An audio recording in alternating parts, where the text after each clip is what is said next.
Aujourd'hui, on va plonger en profondeur dans un sujet qui suscite de vifs débats dans le monde de l'immobilier français suite à une étude publiée par l'INSEE le 19 décembre 2023, qui a été ensuite relayée par le Figaro et plein de médias. Est-ce qu'il faut taxer les loyers fictifs des propriétaires qui occupent leur résidence principale? Alors si cette idée peut vous paraître complètement saugrenue, eh bien sachez qu'il y a des gens qui y pensent vraiment. Selon les auteurs de l'étude de l'INSEE, la non-imposition des loyers fictifs, c'est-à-dire en fait le fait que vous ne payez pas de loyer lorsque vous êtes propriétaire, que vous remboursez juste votre capital et donc que c'est de l'argent qui vous appartient, eh bien serait en fait une forme de dépense fiscale cachée d'après eux, qui avantagerait les ménages les plus âgés et les plus riches. Les auteurs de l'étude estiment que cette non-imposition pourrait représenter jusqu'à 11 milliards d'euros par an en termes de manque à gagner pour l'État. Ils soutiennent que cette mesure pourrait contribuer à réduire les inégalités de richesse exacerbées par la hausse des prix de l'immobilier. Donc pour bien comprendre, c'est qu'en fait vous achetez un appartement, vous allez rembourser votre crédit, mais le fait que le capital que vous payez soit quelque chose qui vous appartient et que vous pourrez revendre plus tard, eh bien pour eux c'est un manque à gagner, donc il faudrait dire on va prendre ce fameux loyer que vous auriez payé si vous étiez locataire de ce même bien, dans une situation où vous n'étiez pas du coup propriétaire mais bien locataire, et on va l'ajouter à vos revenus pour ensuite qu'il soit taxé à l'impôt sur le revenu. Alors évidemment, comme c'est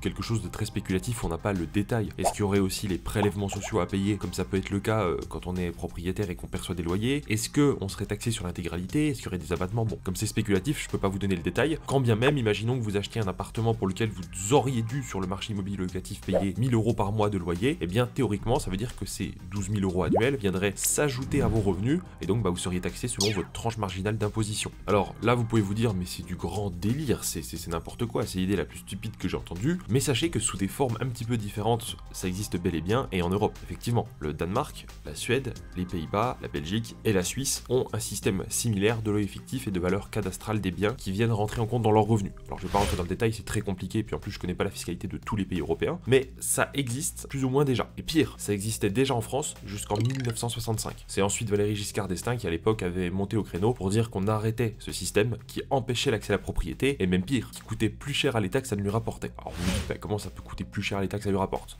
Déjà, il y a plusieurs choses à prendre en compte. S'il y a un système de taxation, ça veut dire que c'est une taxe perpétuelle sur le fait d'être propriétaire d'un bien immobilier. Aujourd'hui, il y a déjà la taxe foncière qui règne. Avant, on avait la taxe d'habitation, mais elle a été supprimée. Mais bon, vu les augmentations de la taxe foncière, on va bientôt se retrouver au même montant qu'on payait avant avec la taxe d'habitation. Mais bon, passons. Et du coup, instaurer une taxe comme ça sur des loyers fictifs, ce serait un frein énorme à l'accès à la propriété. Ce serait même pire pour les personnes par exemple qui sont retraitées avec des petits revenus mais qui sont propriétaires. Ça veut dire qu'ils seraient taxés sur un bien qu'ils possèdent alors qu'ils ont déjà pas beaucoup de revenus. Donc il y aurait moins d'investissement, moins de construction, moins d'achats, et tout ça, ça aurait des conséquences sur l'emploi, sur la TVA qu'on paye, et globalement sur toute l'économie du bâtiment ou du secteur immobilier en France. Donc ça déjà, c'est le premier point. Ensuite, deuxièmement, si on venait à mettre en place ce système, ça veut dire que si on a un loyer fictif, eh bien tous les propriétaires qui sont maintenant taxés sur des loyers fictifs pourraient déduire de leurs revenus, donc de ce fameux loyer fictif, les différentes charges qui s'affèrent à leur résidence principale. On pourrait déduire les intérêts d'emprunt, les assurances du crédit, les travaux d'amélioration, toutes les dépenses courantes et charges courantes, un peu comme quand on est propriétaire en location nue. Donc moi, premier réflexe, si ça passe, qu'est-ce que je me dis? Je me dis c'est pas compliqué. Alors ce que je fais dans ce cas, c'est que j'achète une résidence principale qui est vraiment ancienne, par exemple un vieux corps de ferme à faire rénover ou quelque chose comme ça, et puis je fais énormément de travaux pour la rendre à mon image. Pourquoi? Parce que je vais créer du déficit foncier, les travaux qui seront donc imputés vont créer du déficit, et du coup je n'aurai pas de taxes ni du coup de loyer fictif positif pendant je ne sais combien d'années en fonction du coût de mes travaux. Vous voyez, donc il existe déjà à ce moment-là des pistes pour ne pas justement être taxé sur ces loyers, mais plus globalement c'est surtout une très grave atteinte au droit à la propriété. N'hésitez pas à me dire dans les commentaires ce que vous en pensez, parce que je suis curieux d'avoir votre avis. N'oubliez pas de vous abonner et liker la vidéo si le sujet vous a plu ou si globalement vous aimez bien la chaîne, et si vous avez besoin de rendez-vous de conseils, vous pouvez du coup retrouver les liens dans la description. Je vous dis à très vite pour de nouveaux contenus.